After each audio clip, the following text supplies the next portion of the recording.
Des vignes à perte de vue, plus de 80 000 hectares de vignobles, des cépages blancs en Charente-Maritime et Charente, 4 300 viticulteurs. Le marché du cognac est en pleine croissance et la filière engagée depuis 50 ans pour une viticulture durable. Le cognac, c'est du vin blanc charentais récolté, distillé, transformé en eau de vie, vieilli en fût et vendu dans 150 pays à travers le monde.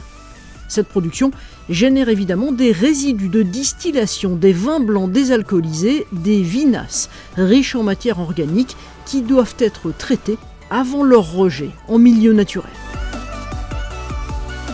C'est justement pour traiter, pour dépolluer ces vinasses que Revico a été construit dans les années 70, un site industriel novateur bâti par les producteurs, les distillateurs et les négociants. Au tout début des années 1970, les acteurs de la filière cognac prennent conscience des enjeux environnementaux liés aux résidus de la distillation du cognac.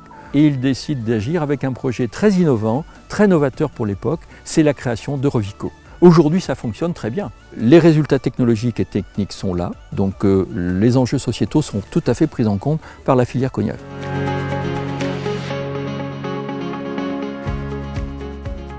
Ici, à Saint-Laurent-de-Cognac, le cœur du process, c'est la méthanisation. Entre octobre et mars, 4000 m3 de vinasse arrivent chaque jour à l'usine et sont traités dans ces 4 cuves géantes, les méthaniseurs. La matière organique est dégradée en méthane et CO2 en biogaz. Ce sont nos 4 méthaniseurs dans lesquels nous produisons le biogaz à partir des vinasses.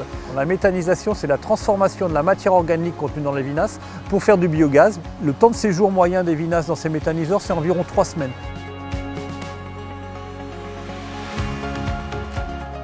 Grâce au traitement de sous-produits de la filière cognac, Revico développe une double valorisation. La production d'énergie renouvelable et de matière, l'acide tartrique. C'est dans cet atelier qu'on produit le tartrate de calcium. Grâce aux évapoconcentrateurs, le taux de matière organique des vinasses est augmenté. Puis un réacteur d'insolubilisation permet d'extraire l'acide tartrique, transformé en tartrate de calcium et vendu sur le marché européen. Chez Revico, on produit 2500 tonnes de tartrate de calcium par an. C'est 2% de la production mondiale de l'acide tartrique naturel. L'acide tartrique est majoritairement valorisé en industrie agroalimentaire.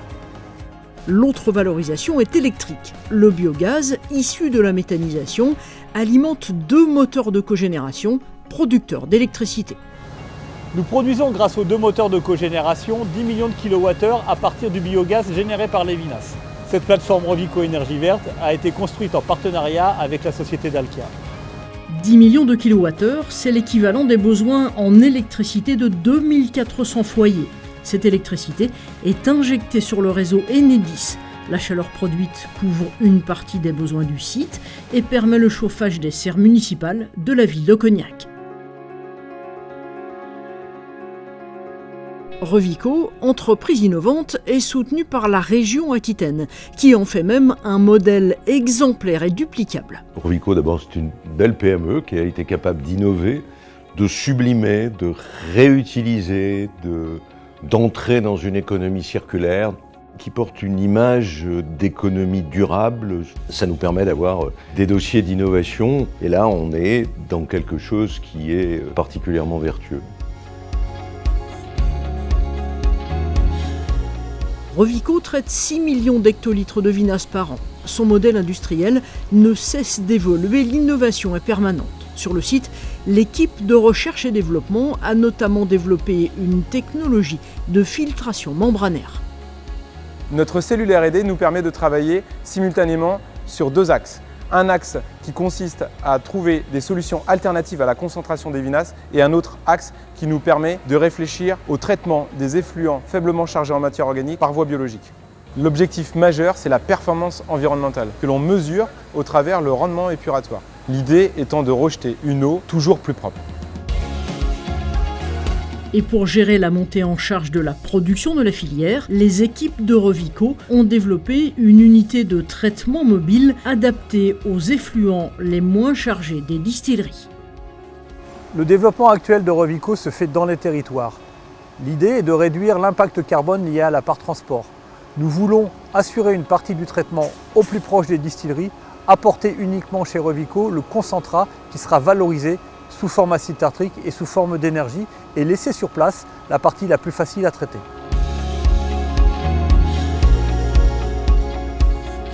Nous sommes au pied des méthaniseurs, dans un secteur où nous avons mis en place des plantes mellifères dans le but de favoriser la biodiversité.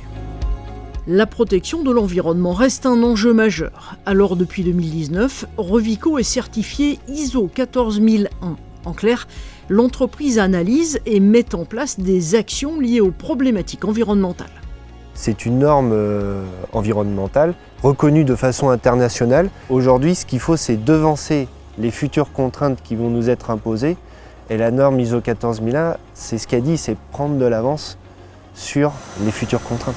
Et les contraintes sont élevées parce que les vinasses dépolluées sont rejetées dans le milieu naturel. Pour une qualité de rejet irréprochable, le traitement biologique aérobie de type boue activée et le passage dans des filtres végétalisés plantés de roseaux assurent un rendement de dépollution globale supérieur à 98%. Enfin, preuve de la bonne santé environnementale de Revico, un rucher a été implanté sur le site. La mise en place des ruches a été effectuée en 2017. Aujourd'hui, nous avons 5 ruches sur le site de Revico. La présence aujourd'hui encore des essaims montre que la vie des abeilles est possible dans un environnement industriel. Le modèle Revico, un traitement mutualisé des sous-produits vinicoles, est unique en France. Une énergie 100% renouvelable avec la production de biogaz, la maîtrise des rejets de gaz à effet de serre, l'impact sur l'environnement est donc limité. Et pour un coût à la bouteille proche de celui d'une étiquette, les distilleries éliminent la quasi-totalité de la charge organique des effluents.